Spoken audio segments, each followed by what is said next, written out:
আজকে আমাদের রান্নাঘরে হবে ঠান্ডা ঠান্ডা delicious Oreo milkshake.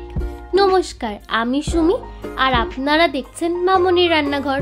Welcome back to মামনির রান্নাঘর। আজকে আমাদের এই ওরিও মিল্কশেকটার জন্য আমরা দুখানা ওরিও বিস্কুট নিয়ে নিয়েছি আর নিয়ে নিয়েছি দুটো চকলেট।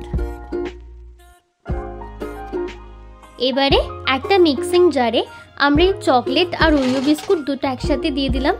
দিয়ে দিচ্ছি পরিমাণ মতো চিনি আর পরিমাণ মতো দুধ। আমরা 2 গ্লাস করবো ওরিও মিল্কশেকটা, সেই পরিমাণেই দুধটা এখানে দিচ্ছি। ঠান্ডা ঠান্ডা ওরিও মিল্কশেকের জন্য দুধের পরে পরিমাণ মতো বরফের কুচি আর ভ্যানিলা আইসক্রিমের একটা স্কুপ দিয়ে ভালো করে মিক্স করে নিলে আজকের আমাদের ওরিও মিল্কশেক একদম রেডি। আমাদের ওরিও মিল্কশেক রেডি হয়ে গেছে, তাহলে চলুন এবার এটাকে সার্ভ করে নেওয়া যাক।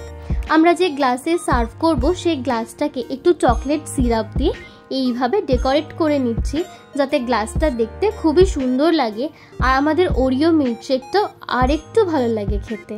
আমরা গ্লাসটাকে ভালো করে ডেকোরেট করে নিয়েছি। এবার উপর থেকে দিয়ে দিচ্ছি রেডি করে রাখা আমাদের এই ওরিও মিল্কশেকটা গ্লাসে ফিল করে ওপর থেকে ভ্যানিলা আইসক্রিমের স্কুপ দিয়ে দিলেই আজকের আমাদের এই ডিলিশিয়াস ওরিও মিল্কশেক একদম রেডি।